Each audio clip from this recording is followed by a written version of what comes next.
오늘은 지난번에 약속한 대로 주님의 재림의 징조에 대하여 말씀을 드리도록 하겠습니다.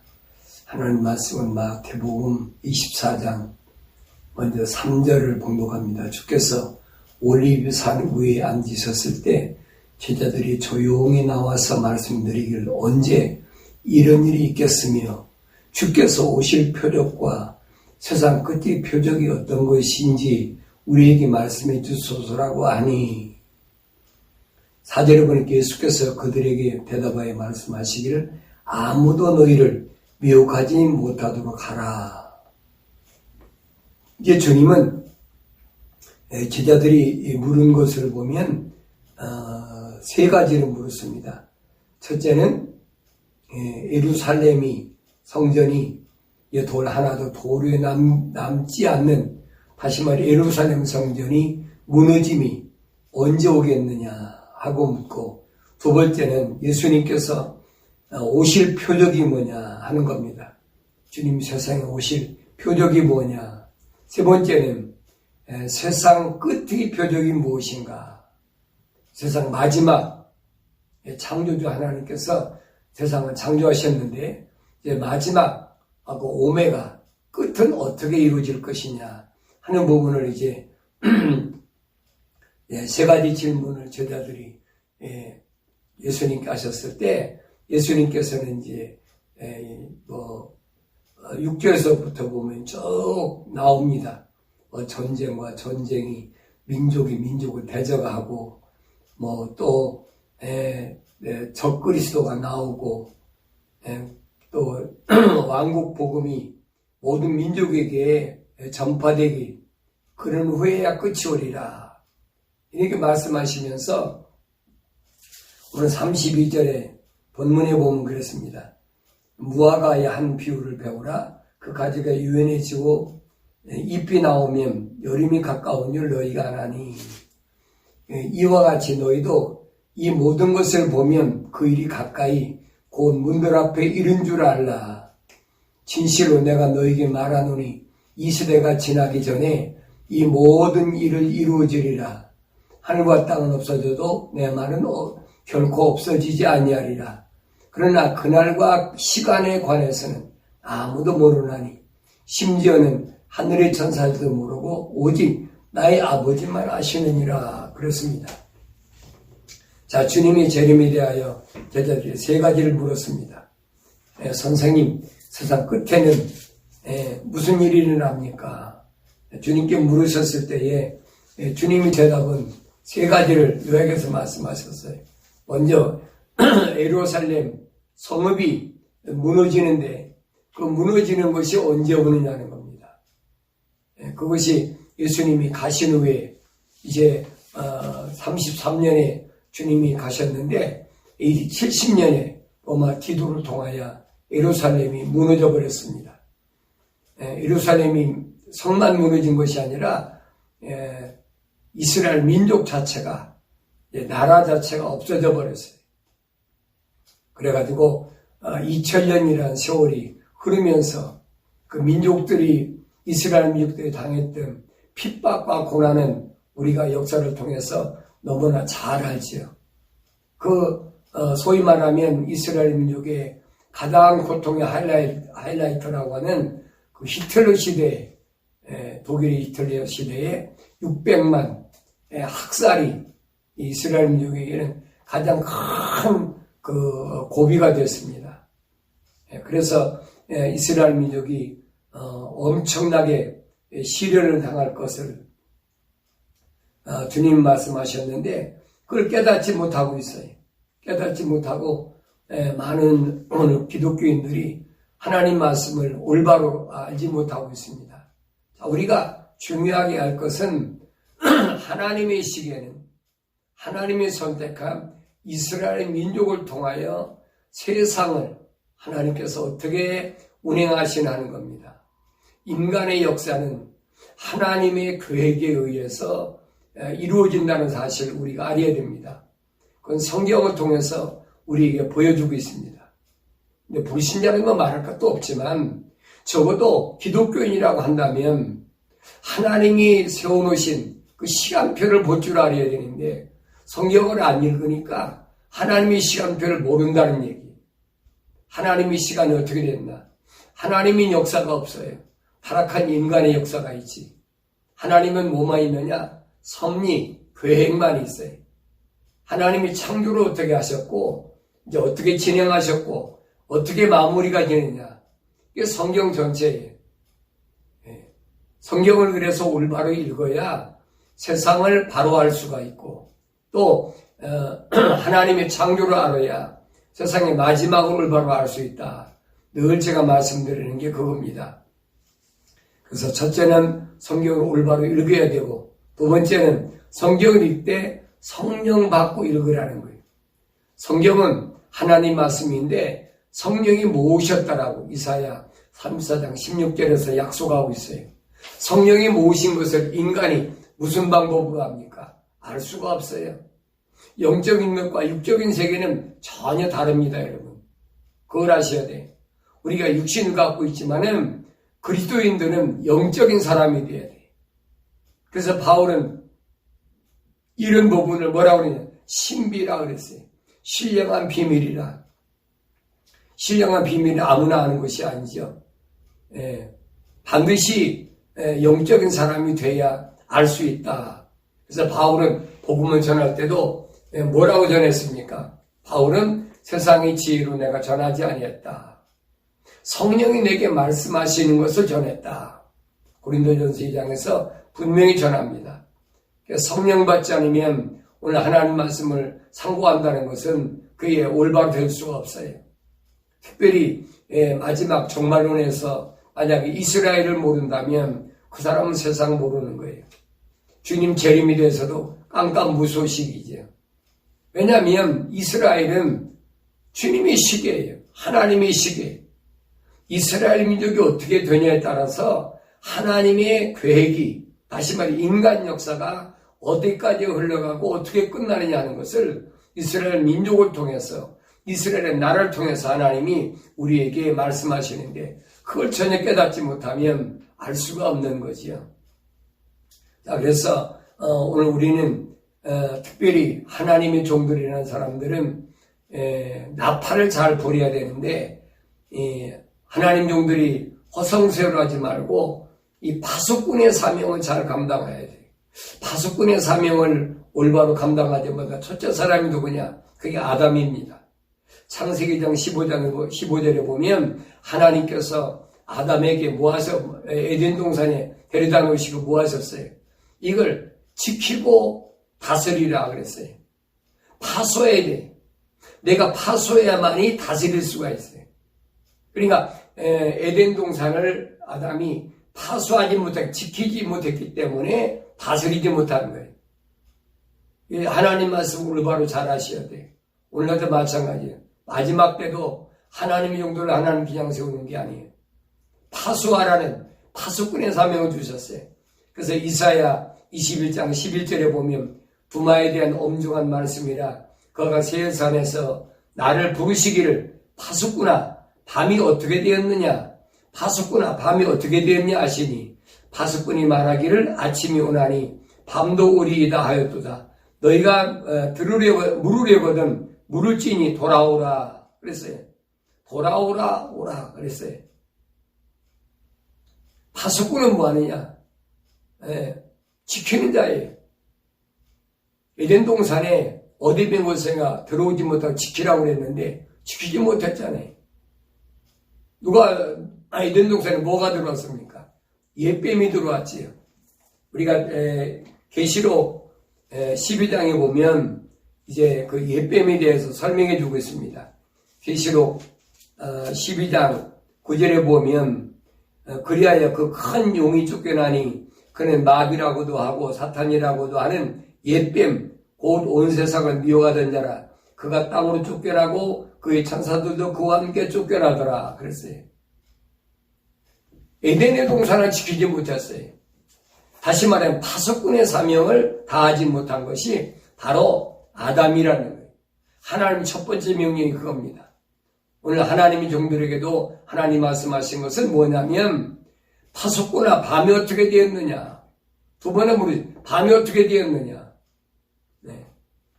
어두운 밤이 지나가면 아침이 와야 되잖아요. 근데 밤이 어떻게 되었느냐? 아침이 온다면 뭐 해야 됩니까? 아침이 오나니 그랬지. 아침이 오면 기상나팔을 부려야 되죠, 파수꾼은. 그렇잖아요. 아침이 오는데 아직도 밤에 취침나팔을 분다면 그거 잘못된 거지. 예. 세상 사람들은 괜찮아요. 세상 사람들이야 밤의 사람들이니까 아침이 오든 밤이 오든 그 사람도 상관없어요. 어차피 멸망받은 족속들이니까. 그러나 적어도 하나님의 백성들은, 교회들은 겁니다. 아침이 오는 걸 알아야 되지요. 그래서 파수꾼이 아침에 기상나팔을 불어야 주님이 재림을 알리는 기상나팔을 불어야 되는데 안 불기 때문에 그게 문제란 말이에요. 에레미야 6장 17절에 보니까 내가 또한 너희 위에 파수꾼들을 세우고 말하기를 나팔 소리에 귀를 기울이라 하였으니, 파수꾼들을 세웠으면 그 파수꾼들이 무슨 나팔을 부는지 귀를 기울여야 된단 말이에요. 이게 기상나팔인지 취침나팔인지 이게 분간을 못해요. 왜 그러느냐? 어둠에 거하기 때문에. 빛의 자녀들은 다시 말하면 물과 성령으로 거듭났다면 들을 수가 있는데, 그래서 그들이 말하기를 그랬어요. 그들이 누굽니까? 세상 사람들이죠. 3인칭이잖아요. 불신자들이죠. 그들이 뭐라고 말합니까? 우리는 귀 기울이지 않겠노라 하였느니라. 안 듣겠다는 거예요. 파수꾼이 아무리 얘기해도 지금이 일어날 때라고 나팔을 불어도 안 듣겠다는 거예요. 할 수가 없죠. 너희는 아니에요. 너희를 향해서 파수꾼이 나팔을 부는 거지 그들을 향해서 부는 건 아니라는 얘기예요. 그래서 오늘은 재림의 증거 첫째 이스라엘 회복에 대해서 말씀을 드리려고 합니다. 오늘 마태복음 24장 30절에 보니까 예수님께서 말씀하신 것에 대해서 그 후에 하늘에 있는 인자의 표적이 나타나리니, 그래서요 땅의 모든 지파들이 통곡할 것이며 또 그들은 인자가 권세와 영광으로 하늘의 구름을 타고 오는 것을 보리라.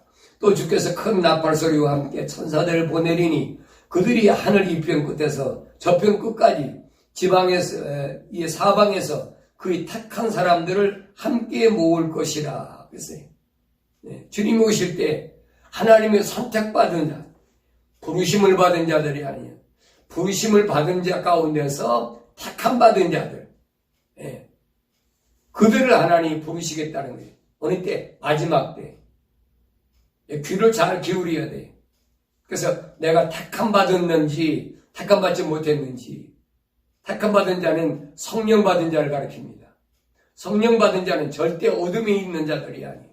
빛 가운데 거는 자들이지요. 그래서 우리가 주의 말씀을 선고할 때 우리가 올바로 알아야 됩니다. 그래서 마태복음 25장 6절에도 보면 한밤중에 소리가 나기를 보라 신랑이 오니 나가서 맞으라 하리라 그랬어요. 한밤중에 소리가 나는 거예요. 세상은 밤중이잖아요.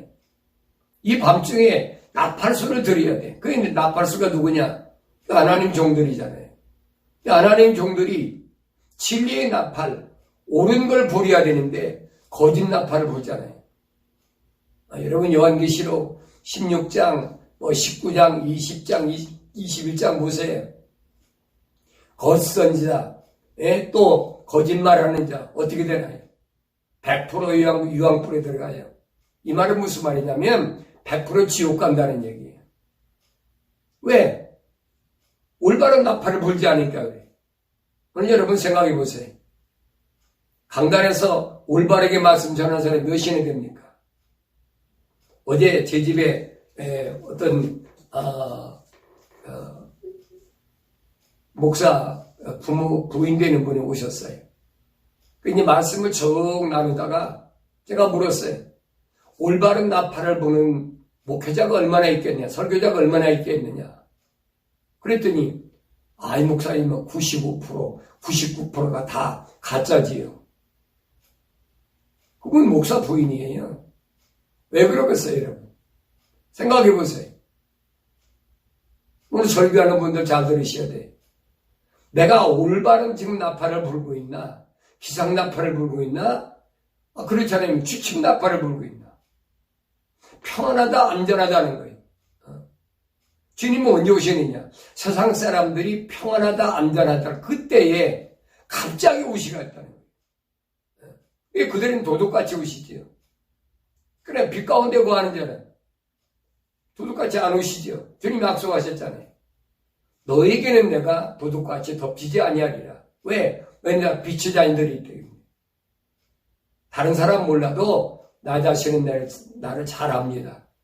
하나님 다음으로 나는 나 자신을 잘 알아요. 아내도 모르고 남편도 모르고 자녀도 모르고 형제도 모르고 부모도 몰라요. 왜? 나를 정확히 아는 건 나밖에 없잖아요. 내가 빛 가운데 거하는 자인가 아닌가 여러분 생각해 보세요. 내 생활에서 빛의 열매가 있나 없나 여러분 생각해 보세요. 빛의 열매가 없으면서 내가 빛 가운데 거한다 그러면 그건 자칭이에요. 그건 사탄의 회당에 속한 사람들이 절대 주님께서 용납하지 않습니다. 빛의 열매에 대해서 바울이 설명했잖아요. 빛의 열매가 뭐냐? 선과 그랬잖아요. 의와 진리라. 선은 물과 성령으로 건너서 주님의 형상을 닮은 거예요. 주님의 성품을 닮은 거예요. 다시 말하면 온유하고 겸손한 자라는 얘기예요. 여러분 온유하다는 말은 무슨 말이냐? 온유란 말은 부드럽다는 얘기가 아니에요. 온유란 말은 헬라 말로 아나우란 말인데 그 말은 내 뜻을 하나님의 뜻에 맞춘다는 얘기예요. 내 뜻대로 세상 산다는 게 아니에요. 성경을 읽긴 읽어도 자기 마음대로 세상 살잖아요. 그건 온유한 게 아니에요. 정말로 온유한 건 뭐냐? 내 뜻이 어쨌든 하나님의 뜻을 우선 두고 내 뜻은 그 밑에다 언제든지 맞추는 거예요. 그게 주님의 성품이에요. 주님이 세상에 오셔서 이렇게 살아야 하나님의 자녀가 된다라고 우리에게 보여주신 거예요. 예수님이 말씀하시잖아요. 너는 나에게 와서 배우라. 나는 내 마음이 온유하고 겸손하니. 자기 뜻대로 살잖아요. 하나님 말씀을 백날 읽으면 뭐합니까? 하나님 말씀을 백날 여러분 강단에 전하면 뭐합니까? 거짓말이잖아요. 하나님이 말씀하신 거 아닌 걸 하나님 말씀이라고 자꾸 거짓말하고 있잖아요. 언제 하나님께서 세상에 있는 거 전하라고 그랬어요? 요한일서 2장이 뭐라고 그랬습니까? 세상도 세상에 두고 사랑하지 마라. 이건 하나님과 원수가 된다. 근데 전부 강단에서 세상에 있는 건 얘기하잖아요. 요새 뭐 경기가 어떻고 뭐 정치가 어떻고 누가 어떻고 그거 하나님 나라하고 무슨 상관이 있어요? 그 파수꾼이 아니에요. 파수꾼이 날 체하면서도 취침 나팔을 부는다지. 그러니까 편안하다 안전하다고 마냥 세상은 제멋대로 사는 거예요. 그게 하나님 앞에 얼마나 큰 부층이고 하나님 앞에 가서 얼마나 큰 질책을 당할 것인가를 또 유황불에 들어갈 것인가를 정신 바짝 차려야 됩니다. 한밤중에 소리가 나는데 우리 어떻게 들어요? 들을 수가 있어야 되잖아요. 그래서 성경은 뭐라고 그랬느냐?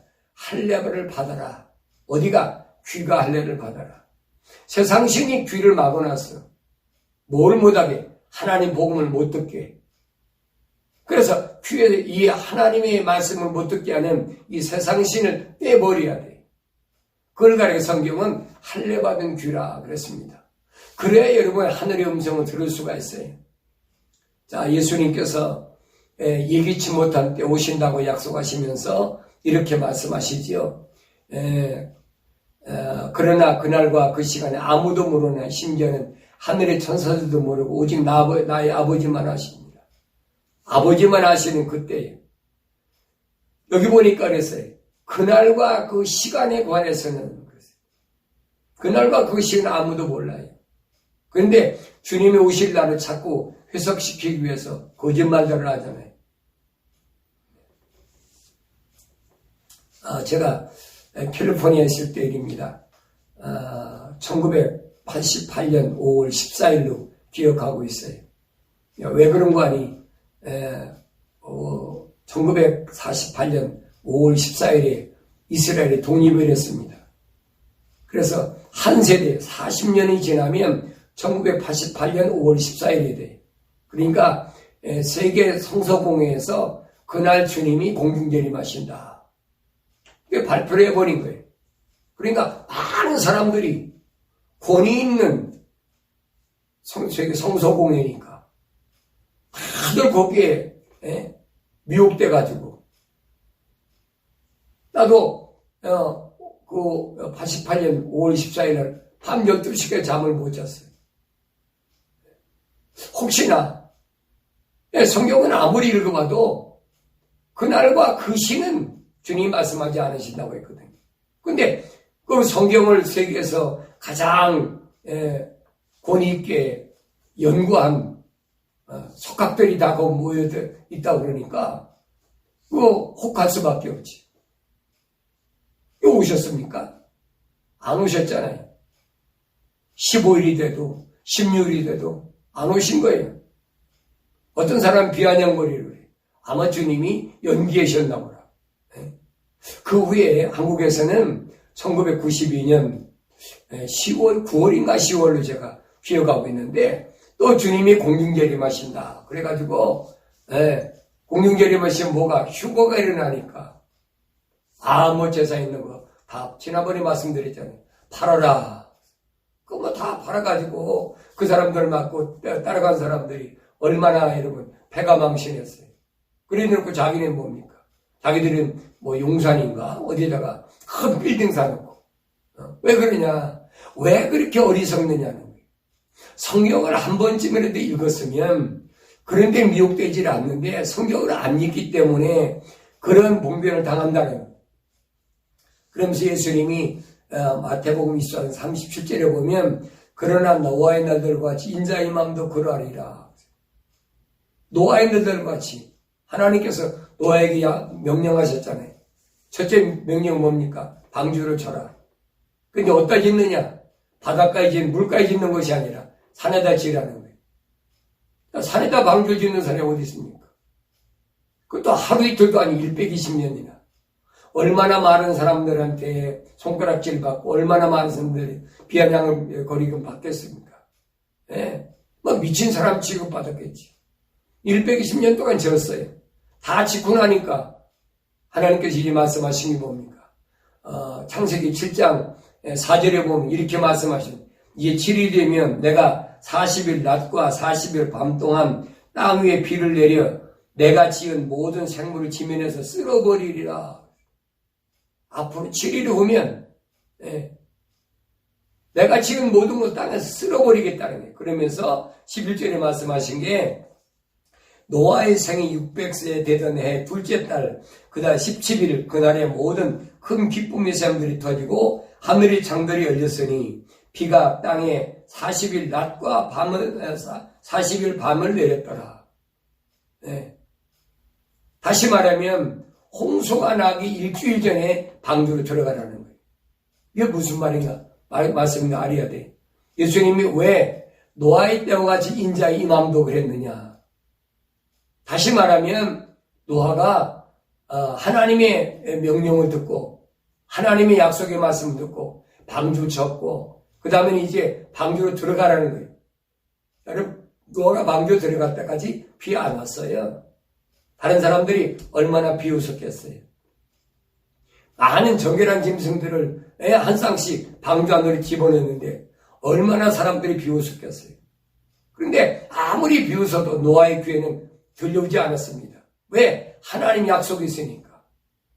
오늘 우리도 마찬가지예요. 하나님의 약속이 세상의 어떤 유혹보다도 그 음성이 나에게 더 크게 들려야 된다. 그게 더 믿어져야 된다는 거예요. 근데 안 믿어지잖아요. 성경 읽을 때는 하나님의 약속이 이렇구나 그랬는데 세상 살다 보면 환경이 어렵다 보면 그 약속이 시지부지 없어져 버려요. 잊어버렸어요. 그 환경 때문에 기울어져 버려요. 그거 안 된다는 거예요. 오늘 주님이 왜 노아의 날들과 같이 인자 임함도 그랬느냐. 노아를 잘 보라니. 그럼 노아라는 사람은 어떤 사람이냐.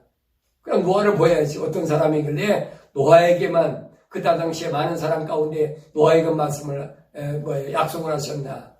계시를 하셨나. 창세기 6장 9절에 보면 노아는 어떤 사람이냐? 의인이요 당대에 완전한 사람이요 하나님과 동행하는 사람이라는. 예. 저처럼 하나님 어떤 사람, 노아는 어떤 사람이냐? 의인이라는 거예요. 의인이란 말은 하나님의 약속을 믿었던 사람이라는 거예요.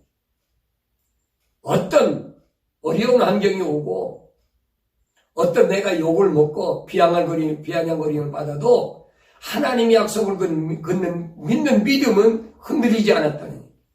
그게 의인이에요. 그러니까 내 믿음은 누구에게 인정받아야 되느냐? 사람에게 인정받는 게 아니에요. 하나님께 인정받아야 되죠. 남들이 나한테 뭐라고 하든 상관없어요. 하나님 나를 어떻게 보시느냐, 그게 중요한 것이죠. 그래서 성경을 읽으라는 겁니다. 두 번째로 노아는 어떤 사람이냐? 노아는 완전한 사람이라 그랬어요. 당대 완전한 사람이라. 네. 어떻게 우리가 완전해질 수가 있습니까? 사람이 완전해질 수 있습니까? 완전해질 수 없죠. 창세기 17장에 보면 하나님께서 아브라함에게 말씀하십니다. 아브라함아, 너는 내 앞에 행하여 완전하라. 그 아브라함이 완전해질 수 있는 사람입니까? 아니잖아요. 아브라함이 75세 때 하나님께 부름받고 나서 거의 40년 동안 모리아산에서 이삭을 하나님께 바쳐서 믿음이 완성될 때까지 아브라함이 완전한 사람이 아니잖아요. 엄청난 세월, 거의 60여 년 이상을 신앙생활하면서 시소투성이었어요. 근데 하나님은 내 앞에서 완전하라고 말씀하시는 거예요. 이 말은 무슨 말인가 하니, 인간은 완전할 수 없지만 그 17장에 보면 하나님께서 아브라함에게 말씀하실 때 뭐라고 말씀해요? 나는 전능한 하나님이라. 이렇게 전지에 말씀하셨어요.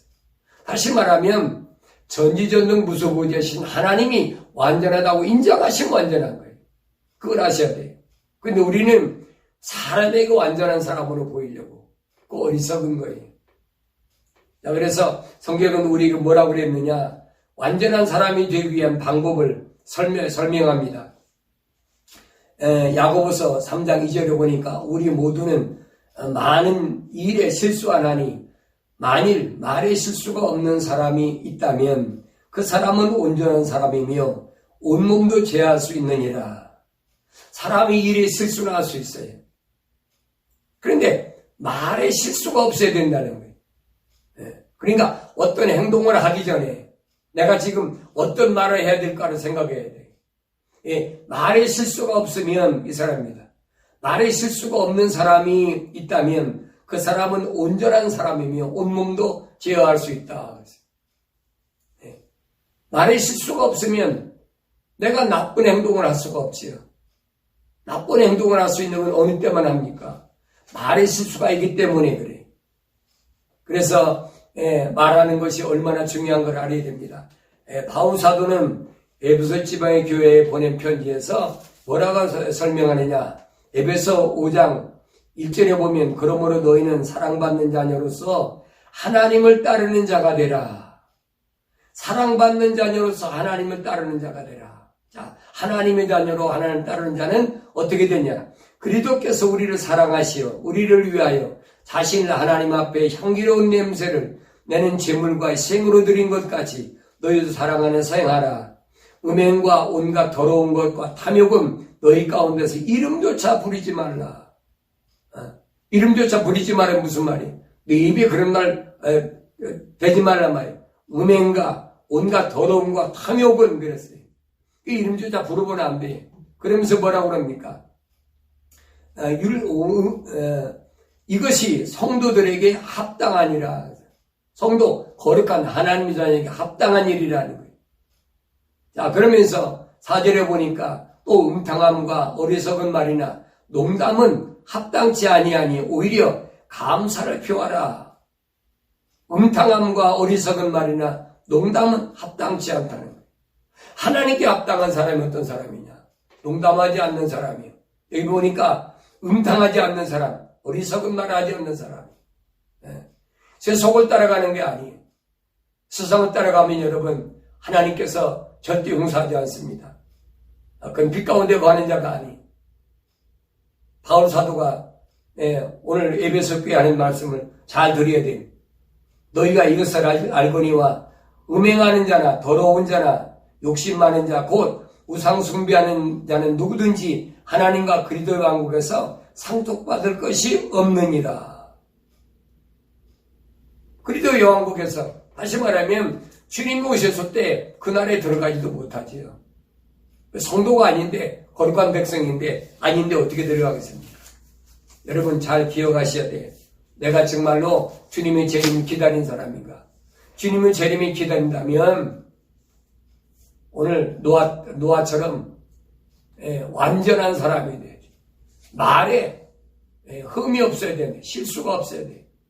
여러분 노아가 얼마나 120년 방주를 칠 때도 그렇고 또 홍수가 나기 일주일 전에 하나님 명령대로 흠이 없는 짐승들을 한 쌍씩 방주를 드릴 때 사람들이 얼마나 별소리 다 했겠어요.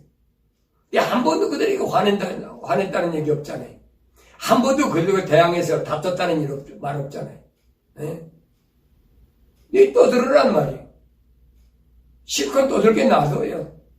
여러분 신앙생활 하면서 하나님 말씀대로 살면서 다른 사람들이 왜 그러느냐, 너는 바보 같다, 너는 병신 같다, 못난이 같다, 배운 지식이 아깝다, 베레브 소리 다 해도 여러분 흔들리지 마세요.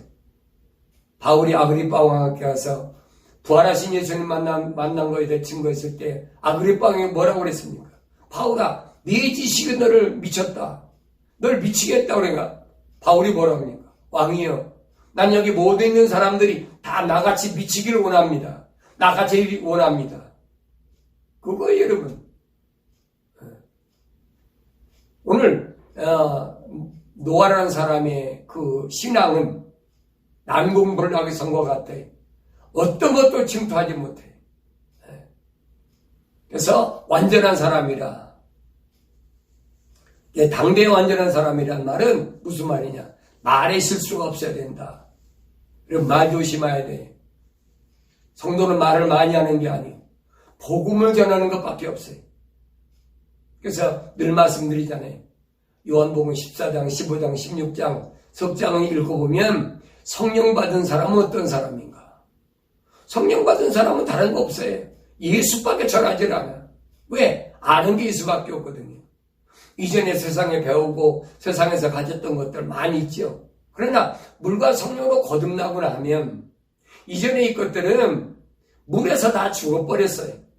그리고 성령으로 거듭나서는 부활하신 예수밖에 모르는 거예요. 그리고 자기가 아는 것은 예수밖에 없으니까 성령 받은 사람 예수만 전하는 겁니다. 예수 이름파리가 아니에요. 내가 만났던 예수, 부활하신 예수, 그가 나의 미래의 영원한 소망이 된다는 사실을 올바로 전하는 자, 그 바로 성령 받은 자다. 그 다음에 세 번째 보니까 노아는 어떤 사람이냐? 하나님과 동행하는 사람이라 그랬어요. 하나님 동행한다. 자, 하나님과 동행한다는 무슨 말입니까? 구약시대는 이제 노아가 하나님과 어떻게 동행했는지 성경에 구체적으로 설명하지 않았습니다. 그러나 우리가 성경을 읽어보면 요한복음 1장 1절에 보면 태초에 말씀이 계셨고 그 말씀이 하나님과 함께 계셨으니 그 말씀은 하나님이셨느니라 그랬어요. 그 말씀이신 하나님이 14절에 보니까 말씀이 육신되어 우리 가운데 거하심으로 우리가 그 영광을 보니 아버지 독생자의 영광으로 은혜와 진리가 충만하더라 그랬어요. 바로 예수님이 말씀이세요. 그 예수님과 동행하는 삶을 살아야 돼. 그 예수님과 동행하는 삶을 우리가 어떻게 삽니까? 주님이 하신 약속을 믿는 거지. 주님이 약속하신 말씀이 뭡니까? 너희는 먼저 그 나라와 그 일을 구하라. 그랬잖아요. 그 나라와 하나님 나라와 천년왕국 주님의 나라와 그 의를 구하라. 주님이 약속하신 말씀을 믿음을 구하라는 거예요. 그러면 내가 이 세상에서 환난이 와도 무엇을 먹을까 입을까 마실까 그거 내 문제가 아니라는 거예요. 그 주께서 다 감당하신다는 거예요. 그 약속을 믿어야 되는데 그거 믿어집니까? 안 믿어져요. 성령 받기 전에 절대 안 믿어집니다. 어떻게 내가 세상이 다 어려운데 짐승 피한 받으면 물건을 사고 팔지도 못하게 한다는데 내미도 못하게 한다는데. 어떻게 무엇을 먹을까 입을까 마시고 염려를 하지 않나. 염려하지 않겠다고 약속하신 주님 말씀 믿어지야지. 누구처럼? 노아처럼. 성경이 그걸 말씀하고 있는 거예요. 내가 성경을 날마다 왜 읽습니까? 하나님의 약속들이 믿어지는 선진들을 봐야 된다니. 노아가 하나님의 약속을 믿은 것처럼, 아브라함이 하나님의 약속을 믿은 것처럼 믿어야 되는데 믿지 못하게 한 환경이라는 것 앞에 굴복한다는 얘기. 그래서 에베소 6장 11절에서 바울은 에베소 교회에 이렇게 설명합니다. 너희는 마귀의 술책에 대항하여 설 수 있도록 하나님의 전신갑옷을 입으라 그랬어요. 마귀의 술책. 마귀가 뭘 가져옵니까? 환경 가지고 오잖아요. 이상하게. 네.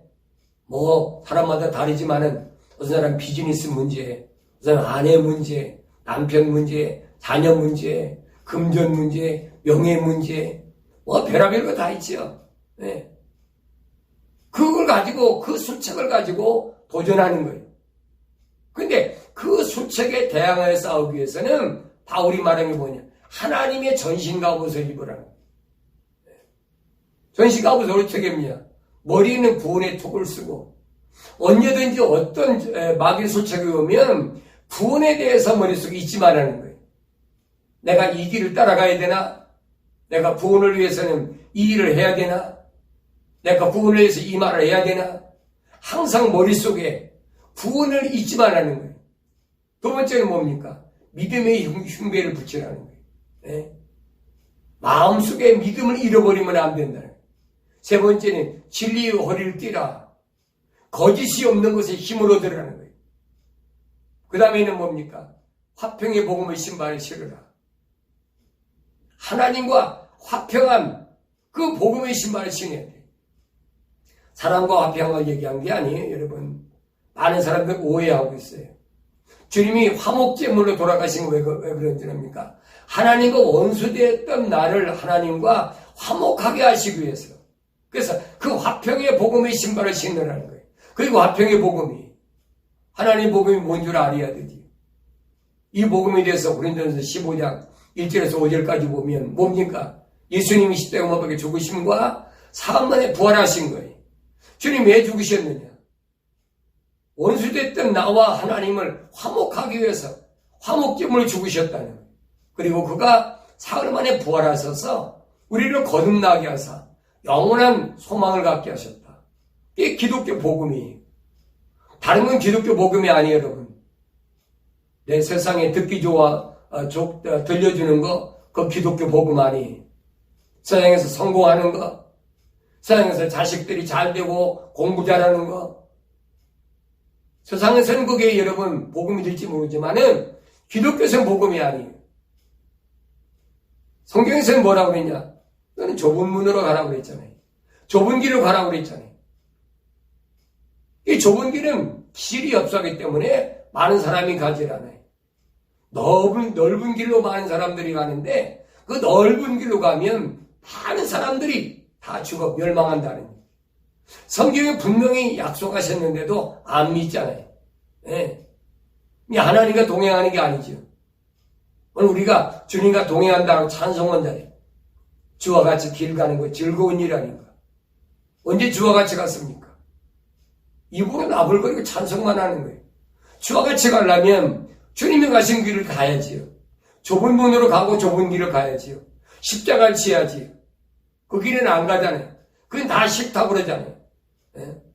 여러분, 어두운 세상에서는 거짓이 꽉 차 있는 세상에서는 진리 가운데 거하면 여러분 돈벌이 못해요. 어려운 겁니다. 그렇다고 여러분 하나님께서 여러분 굶기시고 여러분 벗기시고 여러분 어렵게 하실 것 같습니까? 아니에요. 진실하게 살면 하나님이 도우시겠다는 거예요. 그게 주님 약속이거든요. 이걸 믿어야 되는데 안 믿어. 왜? 당장 눈에 보이는 건 딸라니까. 그것 때문에 하나님 약속을 안 믿는 거예요. 성경은 뭐 무수히 읽어요. 어떤 사람은 뭐 50도 같다 100도 같다 별소리 다 해요. 근데 안 믿으면 뭐 할 겁니까? 아무 자도 쓸모없는 거지. 그래서 이 마귀의 수책에 대항하기 위해서 하나님의 전신 갑옷을 입으라라고 분명히 바울 사도가 에베소 지방 교회에게 증거하고 있습니다. 자, 본문으로 돌아가서 마태복음 24장 32절에 보니까 무화과 나무의 한 비유를 배우라. 그 가지가 유연해지고 잎이 나오면 여름이 가까운 줄 아나니 이와 같이 너희도 이 모든 것을 보면 그 일이 가까이 곧 문들에 이른 줄 알라. 그랬어요. 그 일이 가까이, 그 일이 뭡니까? 주님의 재림이 가까이 문 앞에 이른 줄 알라는 거예요. 뭘 알면 무화과 나무의 비유를 배우라는 거지. 네. 주님의 재림은 비유와 상징으로 되어 있어요. 자, 그러면 성경에는 이스라엘 이 나라를 세 가지 나무로 표현했습니다. 정치적 이스라엘, 다시 말하면 민족적 이스라엘로는 무화과 나무를 설명했고, 그 다음에 종교적 이스라엘로는 올리브 나무, 개혁성경에서는 감람나무로 되어 있죠. 종교적 이스라엘은 올리브 나무예요. 그 다음에 영적 이스라엘은 포도나무로 되어 있어요. 이 세 가지를 여러분이 구분할 줄 알아야 돼요. 그래야 성경을 여러분이 올바로 알 수가 있어요. 그런데 오늘은 여러분에게 말씀드린 것은 무화과 나무의 비유를 배우라 하셨으니까 이 비유는 뭐냐? 다시 말해 정치적 이스라엘, 국가적 이스라엘을 알라는 거예요. 조금 전에 말씀드렸죠. AD 70년에 로마 디도장고를 통해서 예루살렘이 함락돼 버리고 이스라엘은 국가가 없어져 버렸어요. 뿔뿔이 다 흩어져 버렸어요. 그리고 1917년에 그때는 영국에 식민지로 있을 때인데 1917년 영국의 외무장관 발포어가 선언합니다. 이스라엘을 독립시키겠다는 거예요. 얼마나 귀한 약속입니까? 거의 2000년 만에 희소식이 들어온, 기쁨의 소식이 들려온 거지. 그런데 금방 이스라엘 여기 그래 해방되느니 아니에요. 하나님께서 아브라함이 말씀하실 때 아브라함이 하나님 약속을 믿으니 의로 여기셨다 했는데 금방 아브라함이 합격된 게 아니잖아요. 그것처럼 이 발포란 영국 외무장관을 통해서 이스라엘이 독립되겠다고 약속했는데 거의 31년이 지나서 1948년 우리가 잘 아는 5월 14일 날 이제 이스라엘이 독립을 합니다. 하나님 말씀이 그대로 이루어졌어요. 여러분 성경에 기록된 역사를 보세요. 이건 하나님 역사가 아니에요. 하나님의 섭리, 하나님 계획이란 말이에요. 하나님 계획하신 일들이 인간의 역사를 통해서 타락한 인간의 역사를 통해서 어떻게 시작됐고 어떻게 끝나는지를 성경만이 가르쳐주고 있어요. 그래서 하나님의 약속들이 지금 이루어지고 있잖아요. 1948년 5월 14일에 이스라엘이 마침내 독립을 합니다. 그 독립을 하고 나서 이스라엘이 금방 강대국이 됐습니까? 나라가 우뚝 섰습니까? 아니잖아요. 그 엄청난 6.1 전쟁을 통해서 어마어마한 희생을 치렀어요. 그때 중동에 있는 거의 한 50여 개 주변 국가들이 이 이스라엘을 무서워하는 거예요. 아무도 이스라엘 향해서 로켓포를 감히 또 전쟁을 생각도 못해요. 왜냐하면 낌새만 보이면 이스라엘에서 최신무기 미사일로 여지없이 쏴버리거든요.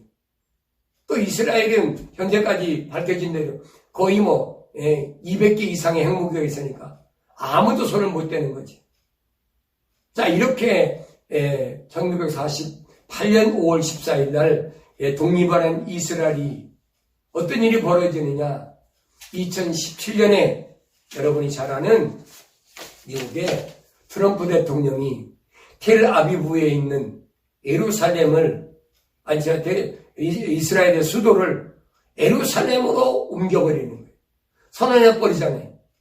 예루살렘은 이스라엘의 수도다. 온 세계가 발칵 뒤집혔어요. 유엔도 반대했습니다. 그런데 안 돼요. 왜? 패권 국가의 대통령이 이스라엘 수도가 예루살렘이라는데 누가 말할 사람이 어딨습니까? 백날 떠들어도 안 되는 거예요. 2017년도에 이제 예루살렘이 이스라엘의 정식 수도가 되어버렸어요. 그리고 끝난 게 아니죠. 2018년에는 무슨 일이 일어났습니까? 2018년 5월 14일이 무슨 날입니까? 1948년 5월 14일이 이스라엘이 독립한 날인데, 그로부터 70년 만에, 희년이라 그래요. 70년 만에 무슨 일이 벌어졌습니까? 이스라엘 민족이 이제는 예루살렘에 완전한 그 미국의 텔아비브에서 대사관을 예루살렘 옮겨버렸어요. 그리고 완전 독립을 선포해버린 거예요. 세계가 경악할 노릇이죠. 아무도 생각지 못한 일입니다. 그러나 주님의 약속은 분명히 이루어졌어요. 이런 일이 일어난 것을 보면은 인자하고 문 앞에 이런 줄 알라. 그럼 여러분, 종교적 이스라엘이 어떻게 됐습니까? 이스라엘 민족이 1917년 발포선을 통해서 이스라엘로 몰려들기 시작했는데, 지금 독립이 되고 나서 이스라엘이 어떻게 됐어요? 인구가 800만이래요. 지금 800만이. 800만 이스라엘 가운데 그들이 종교적으로 보면 유대교 사람들입니다. 여러분, 이스라엘 민족이요, 이스라엘 사람들이 족보라고 하셨다고 다 받아주는 게 아니에요. 유대교에 등록된 사람 아니면 이스라엘 시민권 안 줘요. 이게 뭔 줄 압니까? 이게 바로 올리브나무, 종교적 이스라엘이라는 거예요. 설령 이스라엘 시민권을 가지고 있다 하더라도 만약 그 사람이 크리스천이 됐다, 메시아닉이 됐다, 그럼 그거 박탈해버리는 거예요. 이게 박탈당 부부가 지금 소송하는 사건도 있어요. 이게 뭘 가르치는 줄 알아요? 종교적 이스라엘, 올리브 나무에 대해서. 지금 그대로 이루어지고 있잖아요. 이들이 원하는 게 뭡니까? 제3성전이잖아요. 종교적 이스라엘이 원하는 거 뭐예요? 솔로몬 때 지었던 성전. 또 예수님 약속하신 대로 AD 70년에 무너진 성전. 그 성전은 다시 재건하는 거예요. 그 주님 오실 마지막 찬스라는 얘기지. 메시아가 올 마지막 찬스라는 거예요. 그 제3성전을 위해서 1년 동안 다 준비해냈어요. 심지어는 붉은 암송아지까지 태어나게 만들었어요. 이제 완벽하게 준비됐어요. 이게 종교적 이스라엘이에요. 한 가지 남은 건 뭐냐? 영적 이스라엘만 남았어요. 여러분, 그 800만이나 가까이 되는 이스라엘 민족 가운데 계시록 7장에 보면 정말로 예수의 피로 제사함 받고 예수 믿고 구원받은 사람은 각 지파에서 1만 2천씩 14만 4천밖에 안 돼요. 그게 영적 이스라엘이에요. 성경은 지금 그 말씀하고 있는 거예요. 그걸 우리가 알아야 되지.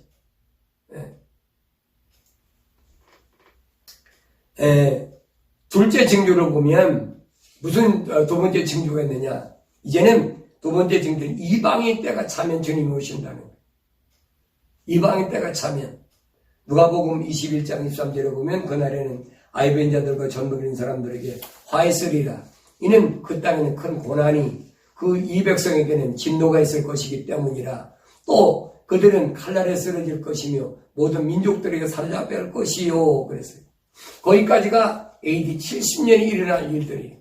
예루살렘이 멸망하고 메시아를 배척한 그 대가로 얼마나 많은 사람이 죽을 것인가, 예루살렘 멸망할 것인가 지금 말씀하세요. 그런데 또 예루살렘은 그랬어요. 그 무너진 예루살렘은 이방인들의 때가 차 때까지 이방인들에게 짓밟히리라 그랬어요. 지금 이방인들이 짓밟히고 있잖아요. 이 말은 무슨 말이에요? 이방인 때가 아직 안 찼다는 얘기. 이방인들 가운데 이방인 때가 찼단 말은 이방인 가운데 구원받을 숫자가 안 찼다는 얘기. 왜 지구를 한 바퀴 돌아서 이방인들에게 복음이 증거됐는데 아직도 남았다는 거예요. 로마서 11장 25절에 보면 형제들아 너희가 스스로 지혜 있는 체하지 않기 위하여 이 신비를 너에게 모르기를 내가 원치 아니하노니 이는 이방인들이 충만함이 차기까지는 이스라엘의 일부가 완고하게 될 것입니다. 여기 이방인의 충만한 수가 찰 때까지, 충만함이 찰 때까지 하나님이 약속하신 이방인들 가운데도 하늘을 떠나 세상에 들어온 하나님 자녀들이 있거든요. 그들이 다 구원받을 때까지는 이 말입니다. 이스라엘이 하나님 예수 안 믿는다는 거예요. 그걸 아셔야 돼요. 지금 800만이나 되는 이스라엘이 모여들었지만은 예수 믿는 사람은 다시 말하면 14만 4천은 안 됐다는 얘기. 언제까지? 이스라엘이 충만한 수가 차기까지. 바로 그 얘기를 합니다. 그러면서 마태복음 24장 16절에 보니까 이 왕국 복음이 모든 민족에게 증거되기 위하여 온 세상에 전파되리니 그런 후에야 끝이 오리라. 왕국 복음이 주님의 나라가 천년왕국이 세상에 증거될 때까지 모든 민족에게 증거되기 위하여 온 세상에 전파되리니 그 후에 끝이 온다는 거예요. 근데 주님이 오시겠다는 그 재림의 징조는 지금 나타나고 있잖아요. 세상에 끝이 가까이 오고 있다는 것을 우리에게 보여주고 있잖아요. 그래서 이스라엘 민족은 누구냐? 하나님의 시계다. 이스라엘 민족을 잘 보여야 됩니다. 여러분, 매스컴을 통해서 복잡하다는 건 세상 거 여러분 볼 필요가 없어요. 물론 그걸 참고로 보여야 되겠지만은 가장 기독교인이 핵심으로 보여야 될 것은 하나님의 시계인 이스라엘 민족을 보여야 돼요. 그 초점을 맞춰야 돼요. 어떻게 움직이나. 세 번째로 순교자의 수가 차면 주님 오신다. 계시록 6장 9절에 보면 어린 양이 다섯째 봉인을 여실 때 내가 보니 계단 아래에는 하나님의 말씀과 그들이 가진 증거 때문에 죽임당한 자들이 혼들이 있는데 그들이 큰 음성으로 울부짖으며 말하기를 오 거룩하시고 참되신 주여 땅에 살고 있는 그들을 심판하시어 우리 피를 갚아주실 날이 얼마나 남았나이까 하더라. 그러자 그들 각자에게 흰 긴 옷을 주시면서 그들이 동료 종과 형제도 그들에게 죽임을 당하여 그 수가 가득 채워질 때까지 잠시만 더 쉬어라고 말씀하십니다. 순교자들이 억울하게 죽었는데 진실하게 살다가 하나님의 복음을 전하다 죽었는데 우리 억울한 이 피를 언제 신원해 주겠나이까. 지금 하나님께 간구하는 거예요. 하나님 뭐라고 말씀하시죠? 잠깐만 쉬어라. 여기 보니까 그들의 동료 종과 형제도 그들처럼 죽임을 당하여 그랬어요. 순교당한 순교자들의 동료와 형제들. 누굽니까? 물과 성령으로 거듭난 자들. 그래서 순교자가 차면 그 수가 가득 차오질 때까지 잠시만 더 쉬어라. 아직 주님이 오시지 않는 거 순교자 수가 안 차서 그래요. 여러분 기독교 교회사를 보면 캐톨릭 교회사 말고요. 기독교 교회사를 보면 거의 2000년 동안 무려 9천만에서 1억 명이 순교당했다고 그래요. 그 비공식 집계입니다. 근데 지금도 순교당하고 있잖아요. 2011년도에 안에 집계를 보니까 뭘 건너 비공식 집계지만 거의 13만 명인가 아니 21만 명이 무슬림이나 힌두나 로마 카톨릭 그 말도 못하지요. 인도네시아, 인도, 네팔, 스리랑카 많지요. 북한, 중국, 중동 지역 얼마나 많은 곳에서 내 형제들이 순교당하는 줄 압니까? 여러분 그걸 아셔야 돼요. 근데 아직도 그 순교자가 수가 차지 않았다는 거예요. 그 순교의 수가 차면 주님 분명히 오신다고 약속하셨어요. 아마 나와 여러분의 순교 그거에서 기다릴지도 몰라요. 순교는 아무나 하는 게 아니죠. 성령 충만하고 하나님 약속을 굳게 믿는 순교자들 보세요.